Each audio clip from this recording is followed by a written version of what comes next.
Kubernetes is the backbone of modern infrastructure, orchestration, and automation of container deployments. It's the key to unlocking cloud-native applications, acting as a powerful container management tool. It's like the conductor of an orchestra, harmonizing your containers for seamless performance, making it easy to streamline your container management and orchestration efficiently and at scale. But just like an orchestra, there are a lot of moving pieces that go into the instrumentation and entirety of Kubernetes, making it somewhat challenging to learn about. And as security professionals, we have to make sure we stay up to date on the threats that might exist against our resources deployed within our environments. So today, we'll be taking a look at how to set up Kubernetes Goat, which is a vulnerable by design cluster environment to learn and practice Kubernetes security using an interactive hands-on playground. First, let's take a look at some key concepts you should know before diving into the world of Kubernetes, this video, and the rest of this series. The first and foremost concept that you need to grasp in great detail is the notion of the container. This is an elemental building block and serves as a foundation for the other concepts that will be introduced later on in this video and the rest of the series. So, what is a container? In the world of DevOps, a container is just like a suitcase. It's a lightweight, standalone, executable software package that includes every single thing you need to run a piece of software. All of that includes the code, the runtime, the libraries, environment variables, and configuration files. But why is this so cool? Well, containerized software will always run the same regardless of the environment. It could be your laptop, a colleague's laptop, a test environment, or even a cloud environment. This suitcase or container ensures that there are no surprises when you move software around. It's the consistency that really makes containers a game changer in the world of software development and operations. Also, this is fundamentally what Kubernetes is for: container orchestration. The next thing you should know about is what a pod is. These are the smallest and most basic units within the Kubernetes object model that you can create or deploy. They may hold a single or multiple containers depending on your needs. Next, we have a node. A node refers to what you would call a worker machine within Kubernetes. And this could be a virtual machine or even a physical computer that contains the necessary services to manage the networking between the containers, communicate with the master node, and assign resources to the scheduled containers. Next, we have the cluster. A Kubernetes cluster is essentially a set of nodes that are used to run containerized applications. These applications are managed by Kubernetes, ensuring that resources are efficiently used and that the applications are running as expected. Next, we have the namespace. Namespaces in Kubernetes are a way to divide cluster resources between multiple users. They're very instrumental in environments with many users spread across multiple teams or projects. The namespace, as the name already defines, also provides a scope for names and can be used to provide a level of isolation between different parts of a cluster. Next is the daemon set. The daemon set is a type of Kubernetes object that ensures that all or some nodes in your Kubernetes cluster run a copy of a pod. It manages the pods, making sure that a copy of the pod is always running on all nodes or specific nodes that meet a certain criteria. Next is the Helmchart. The Helmchart is essentially a collection of files that describe a related set of Kubernetes resources. Helmcharts can be used to deploy complex applications in a more manageable way. Next is EKS, which we'll be using in the configuration of the Kubernetes Goat setup. Amazon's Elastic Kubernetes Service, or EKS, is a fully managed service that makes it easy for you to run Kubernetes on AWS. It removes the need to install, operate, and maintain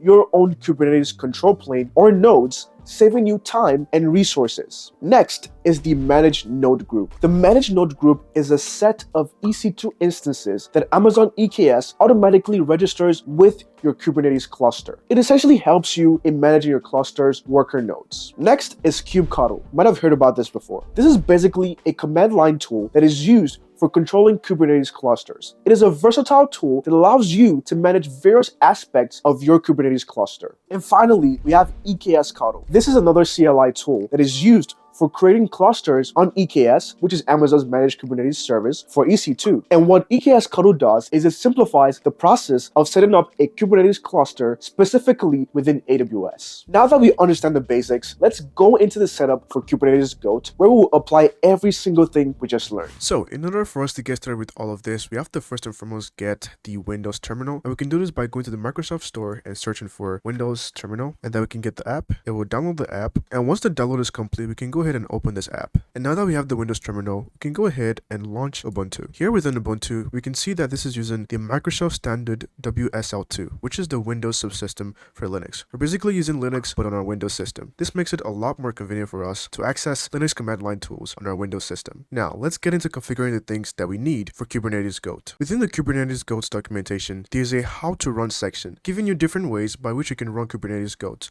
including ways with Google Cloud, AWS, Azure, and various other providers and setups. I personally plan to use the Elastic Kubernetes services within Amazon Web Services or AWS. So let's go ahead and follow these instructions. The very first thing we'll do is verify if we have eksctl within our WSL. Now, it looks like we have eksctl. This is because I've actually previously installed everything we need. But if you have any troubles installing eksctl, I'll leave a link in the description on exactly what you need to follow in order to install eksctl. And there's also a reference to the necessary docs within the Kubernetes Goat documentation. The next thing we have to confirm is if we have kubectl. And we can do that using the kubectl version command. And here we see we also have kubectl installed. This is also because I've previously installed it. Next, you have to confirm if you have the AWS CLI. And we can do this by running the AWS tag version command. And we can see here, we also have the AWS CLI installed. Finally, we have to confirm if we have Helm installed. So we're going to do Helm version, and we can see we have Helm installed. Now, if you have any troubles with any of these installations, like I've said earlier on, I will leave different links in the description below to help you through this process. So for example, if you have any troubles with installing EKS, this is a doc that can guide you through the installation of EKS. Same thing for installing kubectl on Linux. Also, same thing for installing the AWS CLI on Linux. Same thing for installing Helm on Linux. All of these things can help you through the installation process. Now let's go back into our terminal. But first, for the setup process, we need to ensure that we have our AWS profile configured. We can do this by running the AWS configure command. Again, I've done this already, but if you have any troubles with this, there's a doc here that guides you through the AWS CLI configuration, whatever best fits what you're trying to do. I personally am using option 6, which is fairly straightforward. All right, now that we have everything that we need to get set up, we're going to go ahead and create the Kubernetes Goat cluster within our AWS environment using the Elastic Kubernetes service. We can do this by doing eksctl create cluster, and the name will be K8's Goat cluster, and we'll use the US East 1 region and the node type to be a T4G.medium. I have a typo there. Node type will be a T4G.medium, and we'll specify that we want to have 2 nodes. Basically, what we're doing here is telling eksctl to create this cluster with this name within the US East 1 region using the specific size for the node type. If you're familiar with EC2 instance types, this is basically essentially the same thing for the node type here. Let's go ahead and run this command. All right, looks like I had a typo in my eksctl command, so I'm just going to go ahead and fix that in a second. So let's do eksctl, and boom. What this is going to do is eksctl will create 2 CloudFormation stacks to create the cluster and another to create the node group. This whole process will take about 15 to 20 minutes, so make sure you have some time on your hand to wait for this entire process to get spun up and deploy the Kubernetes cluster within your AWS Elastic Kubernetes service. So we'll come back once this is done. Alright, it looks like our EKS cluster, K8's Go cluster, has been deployed in the US East 1 region within our AWS environment. Now, we can actually confirm this by going into our AWS environment and looking within CloudFormation first and foremost. Let's go ahead and do that. Here within CloudFormation, we can see we have 2 different stacks that have been deployed within our AWS environment. And here we can look at the first one, which was the EKS Goat cluster. And we can look at the different things that were deployed for this cluster. We can see there were VPCs installed, created. We can see subnets created. We can see route tables created. We can see different things created for this particular EKS Goats cluster. So this goes to show the different things that were created as part of this cluster. And we'll be taking a look at this cluster within EKS in a second here. And there was a second one that was the node group. And we can see here, this is where the managed node group was created and deployed using a specific launch template. Now let's go into our Elastic Kubernetes services to actually take a look at what this looks like. By the way, I think I've been saying that wrong. It's supposed to be the Elastic Kubernetes service. So let's go into the Elastic Kubernetes service, and we can see here we have a single cluster for the K8's Goat cluster. And if we click into it here, we can see the different details regarding this cluster. And if we look here within the resources section, we can see the different things including the pod templates, which there is none here. But we can also see the pods here. We see there's this node, there's the core DNS nodes, and then the kube proxy nodes.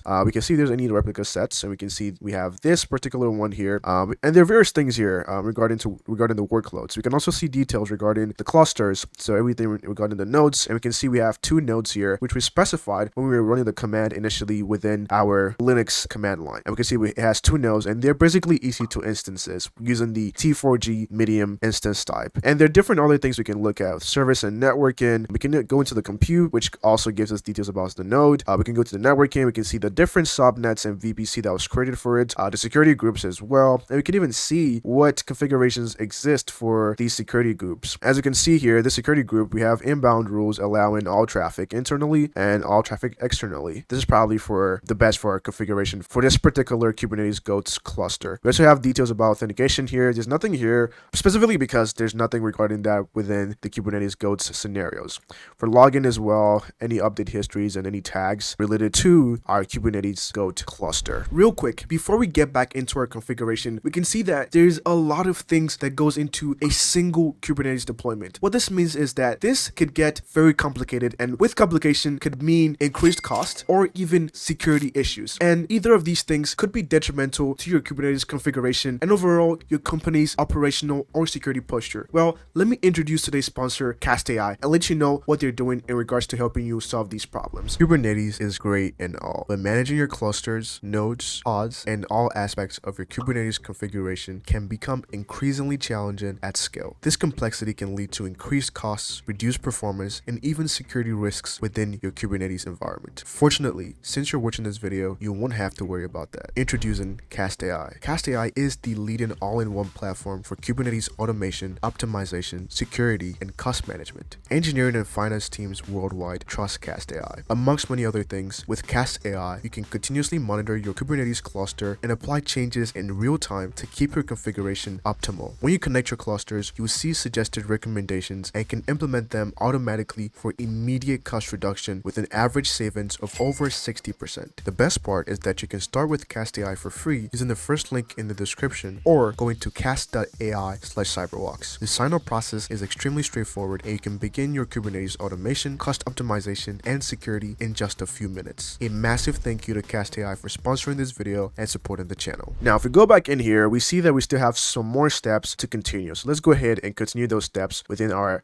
command line interface. All right, if we look, the next thing we need to do is to update our kube-config file, and we can do this by running this command: AWS eks update kube-config, and then specify the name of the cluster, which is the K8's goat cluster, and the region, of course, US East 1, and this will update the kube-config file. Next thing we need to do is actually confirm that this update was done to our config file, and we can do this by running the kubectl cluster info command. And it looks like I spelled that wrong, so let's fix that again. It's like I'm having typing issues today. But kubectl cluster info details, and we can see here the Kubernetes control plane is running here, and the core DNS is running here. So this looks like exactly what we had within our Elastic Kubernetes services details. Now that we have everything set up, let's go ahead and clone the Kubernetes goats repository. Now this is the Kubernetes goat repository, and it has all the details about Kubernetes goat. And we can go ahead and just clone this repository by going here and grabbing this link, going back into our terminal, and doing a git clone. Actually, first and foremost, let's create a folder for this scenario. So let's do a make directory K8's goat, and then cd into that directory, and then let's go ahead and run a git clone for that particular directory. All right, if we do an ls, we can see we have the Kubernetes goats folder, and we can just do a cd into that folder right now. And if we check the contents of this folder, we can see we have a ton of different things in here. The first thing we want to set up is the setup Kubernetes goat.sh file. This is a bash script that will essentially set up and deploy the Kubernetes goat resources into our cluster. So we can confirm this by actually just doing a cat of that file to see what is inside it. And we can see just a bunch, you can see just a bash script that configures a bunch of things for us using Helm and kubectl for the different scenarios. Now let's go ahead and run the setup script, and we can do that by running a bash setup Kubernetes goat.sh. Now I run into this issue multiple times, and what I figured I would do was just do nano setup and just actually edit this out because we've actually confirmed that kubectl works. So there must be some issue with this particular script as to why it's not seeing that kubectl actually works. So I'm just going to comment out that portion that is checking for kubectl, and save that, and then go ahead and rerun that command, and we can see that it's going to run now. I don't know why it had an issue with the kubectl because we know kubectl works, but whatever the case is, we're just going to leave it to run the rest of the script so that it deploys the things that we needed to deploy. All right, so it looks like it has successfully deployed Kubernetes Goat, and let's go ahead and scroll back up here. We see that it gives us some instructions here as to some things we need to do. So in order to get the application URL, we can run this command. So let's go ahead and do that. Just copy this command here, and actually let's just copy everything that it asks us to run here, and we can just run this. So copy that, and we're just gonna paste that in here. Boom. And it tells us that we can actually visit this URL to use our application. So let's go ahead and do that. And let me switch the screen here. All right, smooth. Looks like everything is running fine. We can just go in here, look at different details here, different directories for our application here. We can look at the hostname details, latest profile, secrets. That could be interesting. Info. Okay. Doesn't look. Oh, okay. Might be something in there. But yeah, that essentially let us know that our application is running properly. Now let's go back into our command line. I'm just going to do a Control-C for this. And we're going to do next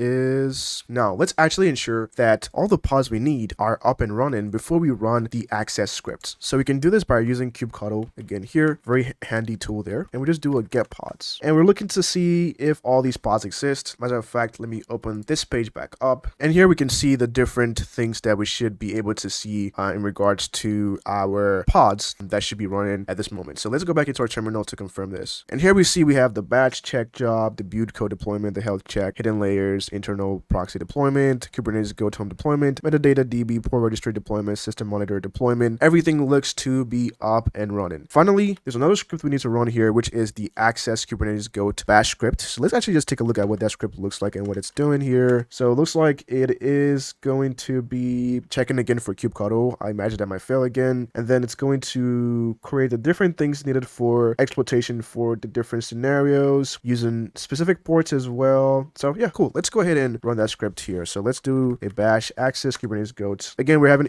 issues with it validating kubectl, so I'm just going to go ahead and do a nano on that, and then just comment out that section as well. Hopefully, if the makers of Kubernetes Goat are watching this, they could apply a fix to this, because I was also checking the issue section of this repository, and I found that some other people have run into this issue. But here's my own fix, a temporary fix. So I'm just going to do a Control-X and yes, and then go ahead and run that script again. All right, perfect. Now it's going to go ahead and create all the different things we need for the different scenarios. All right, awesome. It looks like it has done everything it needs to do, and we can go ahead and visit this on our local host. It's running it on port 1234, and we can go ahead and get started. Let's take a look at what it looks like. All right, so we'll do a change to the screen, and boom, there we have it. We have all the things we need to do our Kubernetes and Goats practice. So over here we have all the details for the different scenarios, and also exactly where we can find these scenarios as well. And yeah, everything looks to be working fine. For example, if we want to go ahead and run this scenario or get started with this scenario, we just have to go here, click that, and put that in there, and boom, this is the page for that scenario. And there, it looks like our Kubernetes Goats environment is all set up and running, and we can do whatever we want here. I actually plan to go through a series where I go through these different aspects of Kubernetes security using Kubernetes Goats and going over what the attack looks like, and even possibly looking at detection possibilities with the different attacks that we might be able to find as we exploit this vulnerable Kubernetes cluster. Now, all these resources that were deployed within our AWS Elastic Kubernetes Service environment are going to be costing us money. So we need to figure out how to tear this thing down. So let's first and foremost go ahead and use the bash script provided by Kubernetes Goat within our command line interface to first and foremost what we need to tear down from that perspective. Going into our command line interface. Now I've actually run the command to tear this down because I forgot to turn on my recording while I was doing this. But first and foremost, I took a look at what is inside the teardown Kubernetes Goat bash script, and we can see it's just a bunch of removing some cluster role bindings and a bunch of other things, and then deleting the scenarios. And we can see here when we actually run that command, it deletes a bunch of things. Now this is not where it stops. We also have to make sure that our resources within AWS are also deleted. Let's go ahead and take a look at what that looks like within our CloudFormation interface within the AWS console. Now if we go to our CloudFormation interface, we can see here we have some information about another CloudFormation stack that was recently deleted. Now this was one of the stacks that was a part of the deployment, if you remember earlier in the video. I also deleted this when I was not recording, so sorry about that. Now, what you can do here is you have to first and foremost delete the stack for your node group, and then you can go ahead and click on the stack for your cluster here. Actually, make sure you're within the stacks interface, and then click on this, and then go ahead and delete the stack here. It will confirm deletion, and then if you actually click on that, you can go into the events and see the deletion in progress. Now, this takes a bit of time, so definitely make sure to wait and check if the stack deletion was complete, and we'll take a look at what that looks like in a bit. All right, back again, and we can see that we have a final delete complete here. And if we go back here and then reload this, we can see that the deletion of that Kubernetes goat cluster has completed, and we've successfully turned down all of the resources that were deployed for the Kubernetes goats scenarios. And this video concludes the introduction to Kubernetes and its key concepts. I hope that this video has given you a solid foundation to help you understand how Kubernetes Goat can be set up and used for learning and practicing Kubernetes security. Be sure to stay tuned for the next video in this series, where we will dive into setting up Kubernetes Goat and getting hands-on with Kubernetes security challenges. Also, be sure to check out KastAI for your Kubernetes cost optimization, automation, and security. Thanks again to KastAI for sponsoring this video, and thank you for watching, and I'll see you in the next video. Bye-bye.